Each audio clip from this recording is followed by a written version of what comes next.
Testing the Mudpuppy 3.0 arched arms. These arms are awesome for several reasons. So what the main complaints I've gotten with these arms is ride quality. They ride kind of stiff with the 1.0 and 2.0, and people complained that if you ran a bigger axle like a Cobra or a Gorilla, there wasn't enough clearance for the axle and you had to do some grinding on the arm, which is fine. I understand that. At the time when I built them, there was no other axles available. So with these new ones, I've addressed all of those issues. New shock mount. It's a cantilevered shock mount. This nice big grade 10 bolt makes it mount flush with the arm.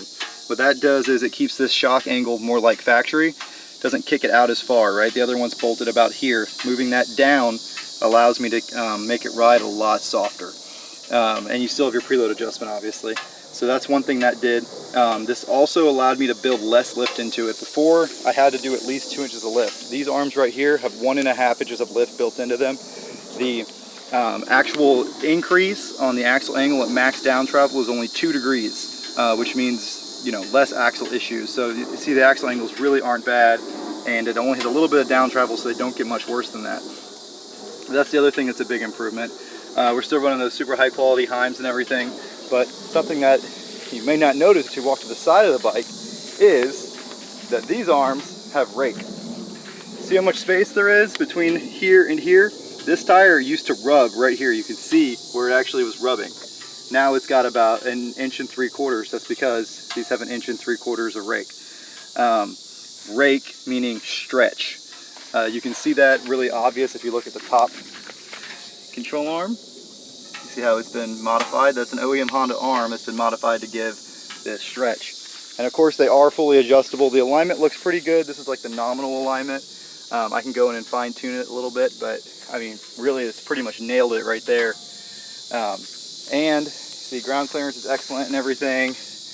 Axles tucked behind the arm, really well maximized, and yet angles aren't that bad. And what I did was I made these pipes farther out, put a longer piece of angle iron, so you have about 1.5 inches, 1.25 inches between the boot and here.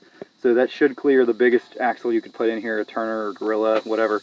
And I changed where these bolt holes were drilled. They used to be drilled farther down here, put them up here, and that got you some more clearance from this angle iron. So you can run big axles now, not that you need to. This bike only has 28 horsepower, OEM axles should do fine.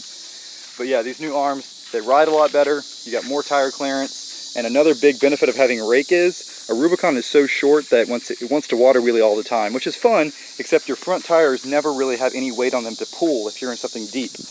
Just another 1.5 inches, 1 3/4 inches of rake really helps the front end stick to the bottom and pull harder.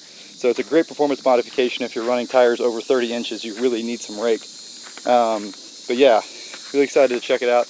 This thing is a little skinny now that I made it somewhat higher, so it's going to get some 1 inch rear wheel spacers. And I'm not actually running any lift on the front. So it is a little high on the back, but that doesn't look bad.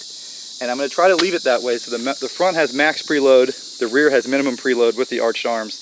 I don't want to lift the front because these things have issues with the front axles. Just the high lifter lift is really too much angle for the front axles, especially with these super aggressive Outlaw 3s. I'm going to try to leave the front end alone. Just leave the front preload maxed out, and the 1.5 inch lift arched arms in the rear with minimum preload should be nice and reliable. Now there is one downside to the raked arms. Because you moved all of this back, in order to keep your factory geometry with the shock, you have to move the shock back too. Which means you have to put a spacer where the shock used to be, an offset spacer for the shock, and then a bracket.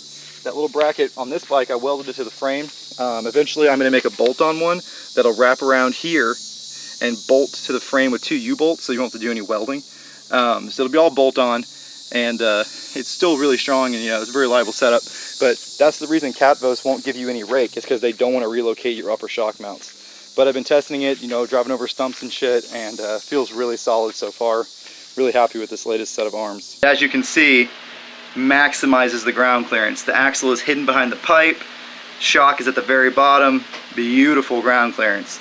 That's the arch part. Now the really cool part with these is the rake.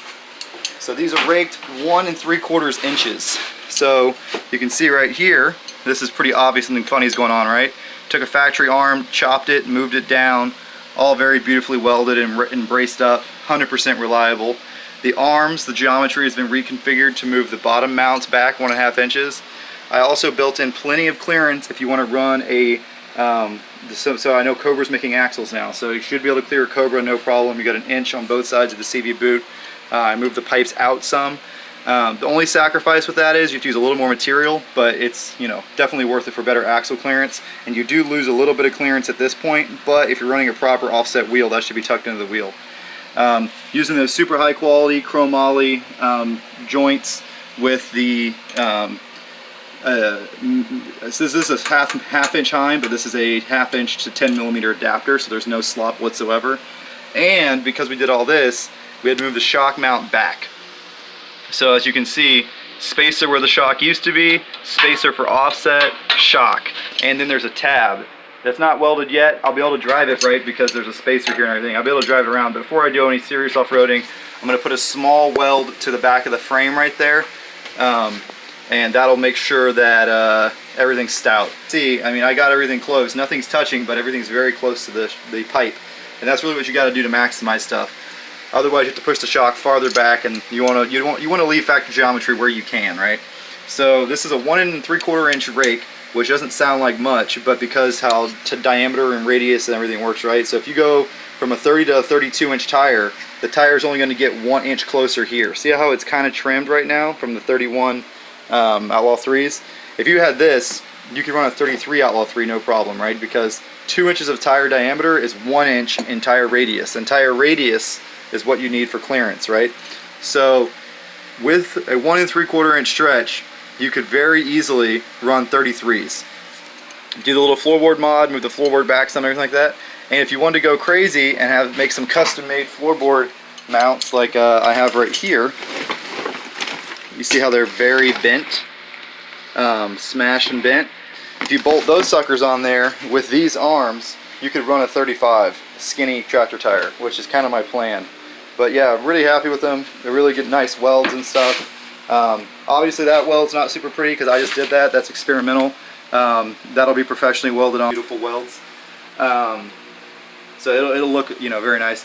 And like I said, this is only giving 1.5 to 1 3/4 inches of lift depending on where your preload setting is. I'm about to adjust this one all the way down to make it ride soft, but you know, pretty nice. It's got a bolt the other side on. It started raining, so I'm painting in the shop, hot boxing it in here. Oh, you have to delete the sway bar, obviously, because sway bars are used.